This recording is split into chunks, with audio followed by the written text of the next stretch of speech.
अस्सलाम वालेकुम dear students, dear viewers, welcome to my channel एफसे टेक। एक्सेल की क्लासेस के साथ आगे बढ़ते हैं और अपनी सीरीज़ को आगे बढ़ाते हैं। उम्मीद करता हूं कि आप सब ठीक होंगे और इन क्लासेस की प्रैक्टिस कर रहे होंगे। हमारी आज की क्लास में एक्सेल के अंदर मज़ीद कुछ फार्मूले हैं, उनके ऊपर भी प्रैक्टिस करनी है, ठीक है ना। तो उसके हवाले से है।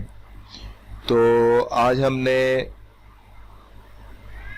इसमें इफ़ के फार्मूले को देखना है कि इफ़ के फार्मूले के ज़रिए से हम जो रिज़ल्ट निकालेंगे वो 3 तरीक़ों से होंगे और उनके रिज़ल्ट्स में भी थोड़ा सा फ़र्क होगा। तो सबसे पहले तो हमने परसेंटेज के ज़रिए से निकालना है और आर के ज़रिए भी से निकालेंगे, इफ़ को अप्लाई करते हुए, इफ़ की कंडीशन को अप्लाई करते हुए, और एंड के ज़रिए से भी निकालेंगे कि इन तीनों के ज़रिए से रिज़ल्ट्स के अंदर क्या चेंजिंग आती है। तो चलिए इस क्लास को स्टार्ट करते हैं। और क्लास को स्टार्ट करने से पहले कि अगर अब तक आप लोगों ने हमारे इस चैनल को सब्सक्राइब नहीं किया तो सब्सक्राइब करके साथ में लगे बेल आइकन पर जाकर ऑल पर क्लिक कर दें। और अगर न्यू यूज़र हैं तो उनके लिए भी ये है कि वो हमारे इस चैनल को सब्सक्राइब कर लें ताकि आने वाले तमाम वीडियोस और अपडेट्स आप लोगों को मिलती रहें। तो चलें इस क्लास को स्टार्ट करते हैं। जी तो स्टूडेंट्स आ गए हैं वापस अपनी स्क्रीन पर और आज की इस क्लास में हमने प्रैक्टिस करनी है कि इफ़ कंडीशन के जो फार्मूले हैं किस तरीके से अप्लाई कर सकते हैं और उनके 3 मेथड्स क्या क्या रिजल्ट्स हमें निकाल के दे रहे हैं, ठीक है। तो इसको मैं थोड़ा सा जूम आउट कर देता हूँ ताकि व्यू थोड़ा सा ज़रा नज़र आए। तो सबसे पहले तो हमारे पास फार्मूला है, वो है इफ़ एंड का, उसके बाद इफ़ आर और विथ परसेंटेज। तो परसेंटेज के ज़रिए से हम निकालते हैं पहले कि परसेंटेज के ज़रिए से हम किस तरीके से रिज़ल्ट निकालेंगे और उसका रिज़ल्ट क्या आएगा, ठीक है। तो मैं इसकी कॉपी कर लेता हूँ, कंट्रोल सी, या यहाँ से कॉपी कर देंगे, क्लिक करके एंटर कर दें, राइट।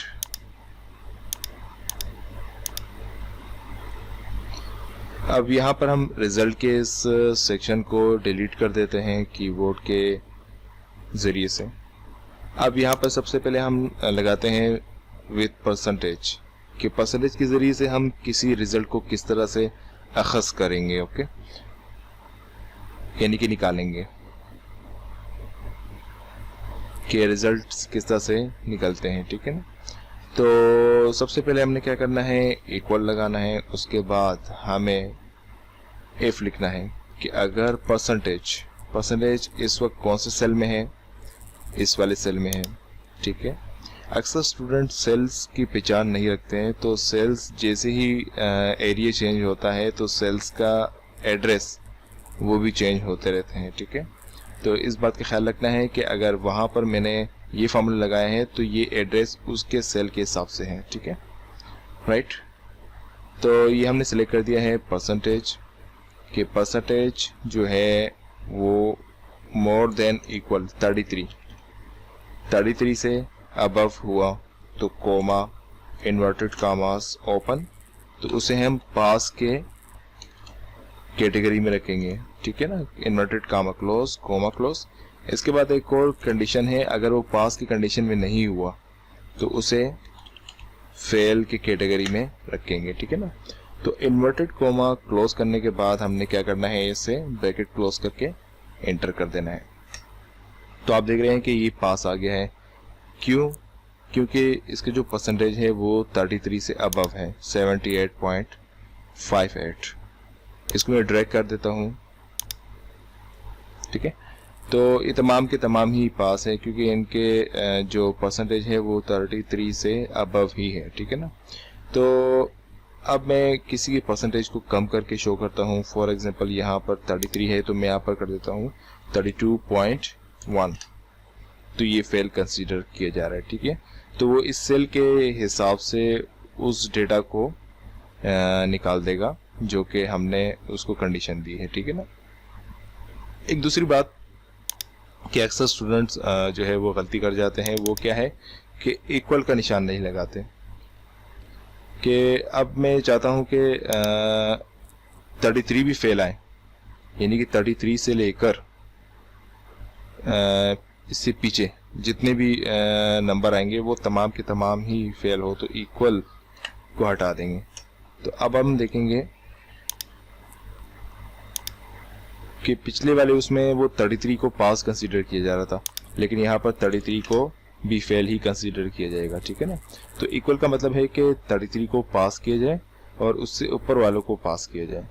लेकिन जब इक्वल हम नहीं लगाएंगे तो इसका मतलब है कि 33 को भी फेल किया जाए और 33 से कम वालों को भी फेल किया जाए, ठीक है ना।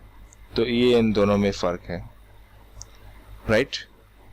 तो ये तो था फार्मूला किसके हवाले से, परसेंटेज के हवाले से, के इफ़ कंडीशन को अप्लाई करते हुए हमने परसेंटेज के ऊपर रिजल्ट निकाल दिए हैं। लेकिन अक्सर ये होता है कि जो मैट्रिक के जो रिजल्ट्स होते हैं उसमें अगर एक भी पेपर फेल होता है तो रिजल्ट को फेल ही शो किया जाता है जब तक कि आपने तमाम के तमाम सब्जेक्ट्स पास ना किए हो। तो इसके लिए हम क्या करेंगे, यहाँ पर तो 2 फेल भी आ रहे हैं, इसके अलावा ये भी फेल आ रहा है, ये भी फेल आ रहा है, लेकिन ये पास कंसीडर किए जा रहे हैं क्योंकि इसने परसेंटेज के हिसाब से निकाला है। लेकिन मैं चाह रहा हूँ कि पेपर के बेस पर निकालूँ कि पेपर एक भी फेल हो तो उसे फेल ही कंसीडर किया जाए, या एक भी पेपर पास हो तो रिजल्ट को पास ही रखा जाए। खैर अब इसमें तो फ़र्क है। अब ये भी देख लेते हैं कि यहाँ पर हमें परसेंटेज निकालने की ज़रूरत नहीं है, ठीक है। तो सबसे पहले हमने एंड के ऊपर प्रैक्टिस करनी है कि एंड का इस्तेमाल किस तरह से होगा। तो अब इसके लिए मैं इस कॉलम को गायब कर देता हूँ और इस कॉलम को मैं इस तरह से जो कर्सर वो है बॉक्स उसको पकड़ के इस तरफ कर देते हैं, ठीक है। इनको भी ख़त्म कर देते हैं। अब यहाँ पर हम इसके हाईलाइट को भी ख़त्म कर देंगे।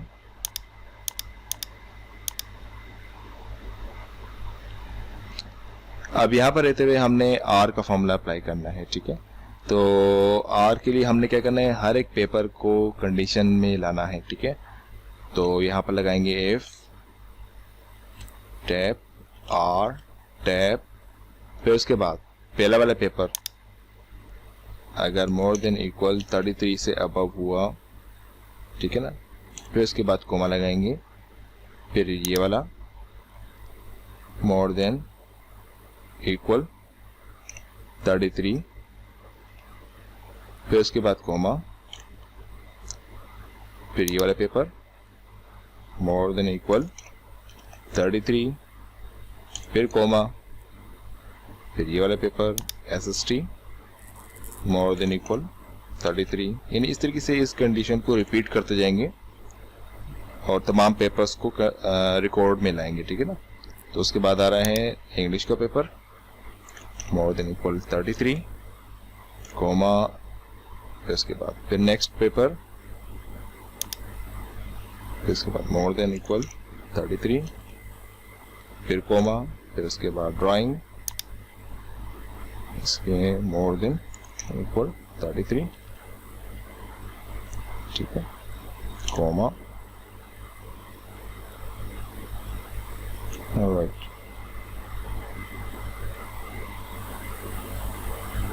Computer more than equal 33। इसके बाद हमने क्या कर देना है, इसे ब्रैकेट क्लोज भी कर देना है कि तमाम पेपर्स और तमाम रिकॉर्ड हमारा यही है। इस रिकॉर्ड के हिसाब से कि ये तमाम पेपर 33 से अबव हों तो इसमें से क्या कर दें, कंडीशन अप्लाई कर दें जो मैंने पहले आपको बता दी है कि पास की कैटेगरी या उसको फेल की कैटेगरी में डाल देंगे, ब्रैकेट क्लोज एंड एंटर। तो इसने पास कर दिया इसे, ठीक है।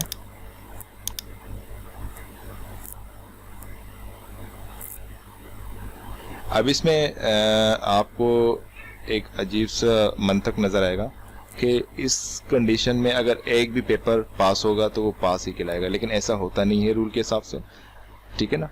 तो ये आर कंडीशन यही अप्लाई करता है कि एक भी उस कंडीशन का हुआ तो वो उसे पास ही कंसिडर किया जाएगा, ठीक है ना। अगर उनमें से एक भी इस कंडीशन से कम हुआ तब जाके वो किसी दूसरी कैटेगरी में उसको डालेगा। अब फॉर एग्जांपल मैं इस ए स्टूडेंट के जो डेटा है वो मैं चेंज कर देता हूँ और इन तमाम को मैं इनके तमाम पेपर्स जो हैं उनके मार्क्स 33 से कम कर देता हूँ। 25, 32, 31, 15 एंड 12 एंड अभी तक ये पास आ रहा है, क्योंकि इसमें अभी तक दो पेपर जो है वो 33 से अबव हैं। तो इनको भी कम कर देते हैं 10 एंड 9। तो जैसे मैंने इन तमाम को 33 से कम कर दिए हैं तो ये फिर जाके कहीं फेल होता है, ठीक है ना। लेकिन ये ऐसा होता नहीं है, ये रूल के भी थोड़े से खिलाफ नज़र आता है, लेकिन समझने के लिए था, ठीक है। अब यहाँ पर हमने अप्लाई करना है एक और फार्मूला, वो है एंड, जो कि एक्यूरेट लगता है, ठीक है ना। तो अब यहाँ पर हमें ज़्यादा चेंजिंग नहीं करनी, दोबारा से फार्मूला नहीं लगाना, तो हम इसे F2 करके अपेयर कर देंगे इस फार्मूले को। तो F2 कीबोर्ड के ज़रिए से हम अप्लाई करेंगे। F2 कीबोर्ड के सबसे ऊपर वाली लाइन F1 से लेकर F10, F12 तक के ये सीरीज होती है, फंक्शन कीज कहलाते हैं, ठीक है ना।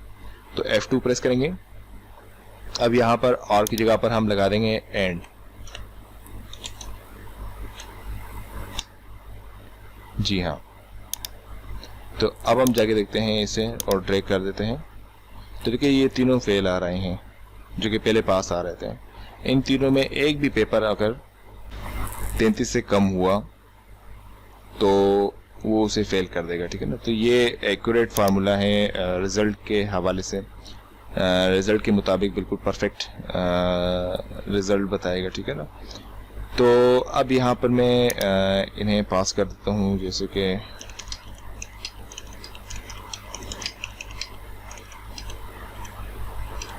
तो पास कराएगा, ठीक है ना। अगर इसका एक भी पेपर फेल कर देते हैं जैसे कि 15, तो ये इसको फेल ही कंसीडर करेगा, ठीक है ना। तो स्टूडेंट्स, आपका ये भी मसला हल हो गया है कि रिजल्ट्स किस तरह से निकलते हैं, और रिजल्ट के 3 तरीके मैंने आपको बता दिए हैं, और परफेक्ट तरीका भी बता दिया है कि वो जो तरीका जो मैट्रिक के ज़रिए से आप देखते हैं वो ये है, ठीक है। एक भी पेपर फेल होगा तो वो फेल ही कंसीडर किया जाएगा, ठीक है ना। तो इसकी आपने प्रैक्टिस करनी है और तीनों की प्रैक्टिस करनी है, ठीक है ना, कि तीनों के दरमियान जो फ़र्क है वो आपको मालूम हो जाए, ठीक है ना। और उसके बाद अगर फिर भी कोई बात है जो समझ में नहीं आ रही है तो ज़रूर आप मुझे कमेंट करेंगे, ठीक है ना। चलते हैं एक और फार्मूले के ऊपर, और वो है समिफ। समिफ के ज़रिए से एक सेल्स रिपोर्ट हमने क्रिएट की है और उस सेल्स रिपोर्ट को हम देखेंगे कि वो क्या है, ठीक है ना। एक मोबाइल शॉप है और उसके कुछ प्रोडक्ट्स हैं, मोबाइल्स हैं, ठीक है ना, उनने सेल की हैं डिफरेंट इवेंट पर, ठीक है ना, डिफरेंट टाइम में। तो अब उनकी क्वांटिटी भी बता रहा है, उनकी अमाउंटिंग भी बता रहा है, ठीक है। तो अब हमने मालूम करना है कि यहाँ पर कि जैसे मैं यहाँ पर नाम लिखूँ उस नाम के हिसाब से मैच करते हुए इसकी क्वांटिटी आ जाए और उसकी अमाउंटिंग आ जाए, ठीक है। तो ऑटोमेटिकली आने के बाद इसको फिर हमने क्या कर देना है, इसको टोटल कर देना है। तो हमें पता लग जाएगा कि कितने आइटम, कौन कौन से आइटम कितने बिके हैं और उनकी अमाउंटिंग क्या है, उनकी कॉस्टिंग क्या है, ठीक है ना।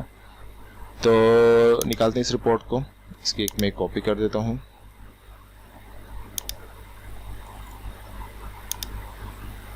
और ये जो फार्मूला है ये सम इफ का फार्मूला है, ठीक है ना।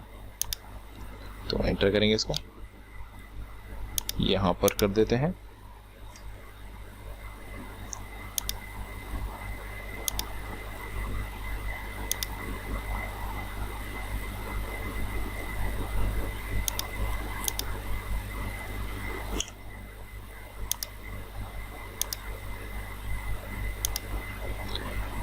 जी तो स्टूडेंट्स, यहाँ पर हमने क्या करना है, तो इस फार्मूले को अप्लाई करेंगे, यानी कि सम इफ ब्रैकेट ओपन टैब लगाते हुए, ठीक है ना। तो अब हमने क्या करना है, सबसे पहले तो इन आइटम्स को सिलेक्ट करना है प्रोडक्ट को, कि इन प्रोडक्ट्स में से, ठीक है ना, आपने वो डेटा उठाना है जो हम यहाँ पर कोई आइटम या प्रोडक्ट का नाम लिखेंगे, कॉमा लगाएंगे, तो उनमें से इनको जमा करके आप सामने ले आओ। तो जो भी कैटेगरी होगी, जो भी नाम या प्रोडक्ट होगा, तो उनके तमाम क्वांटिटी यहाँ पर वो काउंट करके आपको जमा करके दे देगा, ठीक है ना। तो उसके बाद हमने क्या कर देना है, ब्रैकेट क्लोज करके एंटर कर देना है, ठीक है। तो यहाँ पर ऑलरेडी मैंने मोबाइल नेम लिखा हुआ है नोकिया, तो 30 क्वांटिटी है उसकी जो कि यहाँ पर सेल आउट हुई है, ठीक है। तो अब हमने क्या करना है, टोटल अमाउंट भी अप्लाई करना है। तो यहाँ से लेंगे इफ सम इफ, फिर उसके बाद दोबारा से इनके प्रोडक्ट्स के नाम, कोमा, इसके बाद वही आइटम के सेल पर क्लिक करने के बाद हमने क्या करना है, इनके टोटल अमाउंट को सिलेक्ट करना है कि भाई यहाँ पर तो हमें अमाउंट की ज़रूरत है, क्वांटिटी की ज़रूरत नहीं है। तो यहाँ पर हम इसे अमाउंट सिलेक्ट करके दे देंगे और ब्रैकेट क्लोज कर देंगे और एंटर कर देंगे, ठीक है ना। तो अब हम जैसे ही इसको ड्रैग करते हैं तो ये तमाम पर आ जाएंगे, ठीक है ना। तो इस तरीके से इन तमाम की अमाउंटिंग आ गई है और ये टोटल भी ऑटोमेटिकली होता हुआ आ रहा है कि नोकिया की क्वांटिटी कितनी थी, 30। तो उनके जो अमाउंटिंग थी उन सारों को जमा करके ये आ गया है 1,30,200। तो इस तरीके से हम जो भी आइटम यहाँ पर लिखेंगे तो उनकी क्वांटिटी, उनकी अमाउंटिंग यहाँ पर आ जाएगी। अब यहाँ पर मैं चेंज कर देता हूँ, मैं वीवो लाता हूँ, वीवो। तो वीवो कितने हैं, 20 आइटम हैं और उनकी सेल ये है। तो यहाँ पर भी आप देख रहे हैं कि उनके एक्यूरेट आंसर यहाँ पर आ रहा है, ठीक है ना। तो व्यूअर्स, ये तो थी आज की क्लास जिसमें हमने if condition with or and apply किया और रिजल्ट की तरफ गए, ठीक है ना। और सम इफ के ज़रिए से हमने सेल्स रिपोर्ट क्रिएट की और उन सेल्स रिपोर्ट के जो है ना मुकम्मल टोटल भी करके दे दिए हैं कि हर आइटम कितने तादाद में और कितने अमाउंट में सेल हुई है और उनका टोटल सेल भी हमने निकाल करके दे दिया है। तो उम्मीद करता हूँ कि ये क्लास आप लोगों को पसंद आई होगी, और पसंद आई है तो कमेंट ज़रूर करना है, शेयर लाइक भी करना है और इस चैनल को सब्सक्राइब भी करना है, ठीक है। और साथ में लगे बेल आइकन पर जाकर ऑल पर क्लिक कर दें ताकि हमारे आने वाले तमाम अपडेट्स और वीडियोस क्लासेस आप लोगों को मिलती रहें। अब तक के लिए इतना ही, मिलते हैं एक नई क्लास में नई वीडियो के साथ, एक नए टॉपिक के साथ। अपना ख्याल रखें। अल्लाह हाफिज़।